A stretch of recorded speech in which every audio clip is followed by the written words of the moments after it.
My name is Aspinall. I had the pleasure of working at the Center for Employment Opportunities this summer. My entire office is in the back there. So shout out to Mike, Natalie, Rachel, Jeff, all of them, Katie. So basically, what I was tasked with this summer is putting together an impact report, and in addition to that, kind of a little pseudo project that developed was interviewing some of our clients. But before I go into some of the work that I've been doing this past summer, I kind of want to just give a brief, couple seconds to my impressions of Buffalo. When it was confirmed that I was coming to the city, to be honest, I didn't know really anything about it. I thought I was coming to farmland and, I don't know, cows.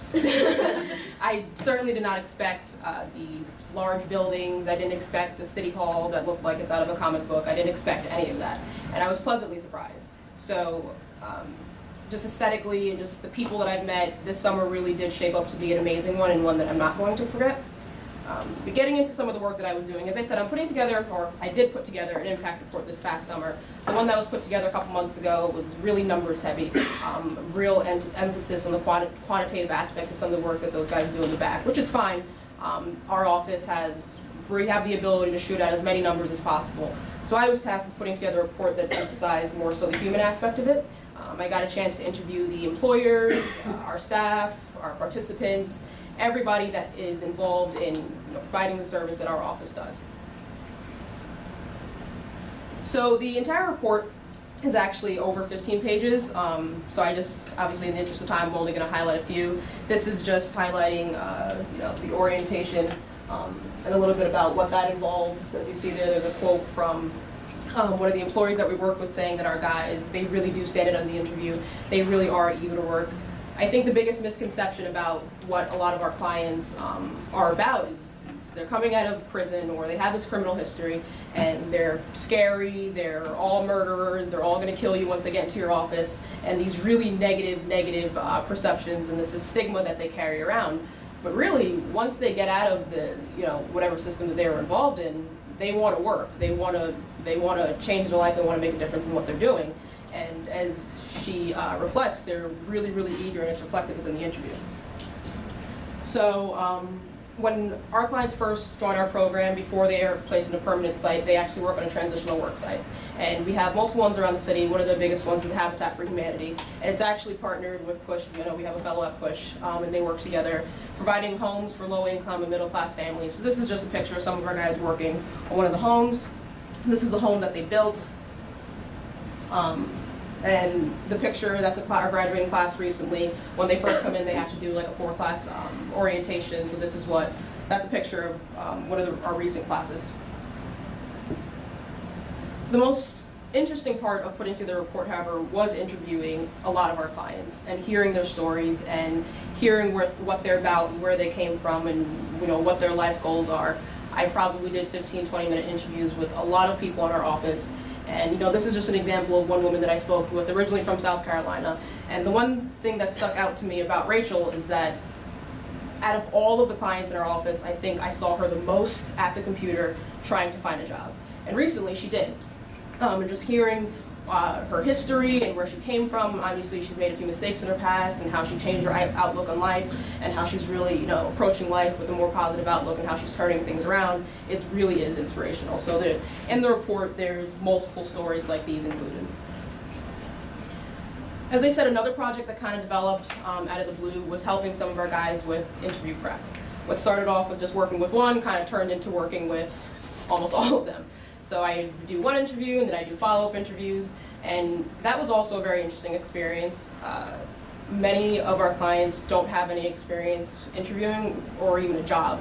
A lot of soft skills they're missing, basic things like removing their hats, or not using slang, or giving a firm handshake, or whatever. These are things that you would think people would know, but they really don't. So this is just a few slides from the presentation of a class that I taught. Not being too honest. Obviously, one of the most awkward questions within an interview for some of our guys is the conviction question. And while we don't want you to lie, we also don't want you to go beyond what you're legally obligated to give out. So you don't need to go into exactly what happened that day, who you're with, what you're wearing, things like that. So those are just some of the stuff that we go over. Another cool thing that I got to do this summer is go on the radio, which is pretty cool with Sam. In addition to that, we went to Toronto. We did a lot of cool stuff around the city and obviously in Canada. But before I go, I think the two biggest memorable experiences this summer actually happened outside of the office, and they occurred on the bus. One of these experiences, some of our high roaders already know about. The other one I don't think I discussed with anybody, and I mentioned it earlier in the summer. At one point in the summer, I was getting on a bus with some of my suite mates, and this bus driver stops me. She goes, you know, I've been seeing you around this entire summer. I can tell you're doing something really, really good, and I just want to tell you, keep going. Congratulations, I'm rooting for you. Never spoken to this woman a day in my life. I mean, I think I've ridden her bus maybe 2-3 times before that. And she felt the need to stop me and just, you know, tell me and give me a few words of encouragement about, you know, things that she's observed about me. And after that, I think I rode a bus one more time. And every time I'd see her, she had the same smile, you know, keep your head up, you're gonna do great things. Never said a word to her. So experiences and interactions like that is something that I'm really going to take away from Buffalo. And the second one is the experience that I mentioned, as I said, to some of the high roaders earlier in the summer. I was sitting at a bus stop on Summer Street, right by Just Pizza, and a woman named Tymisha comes up to me.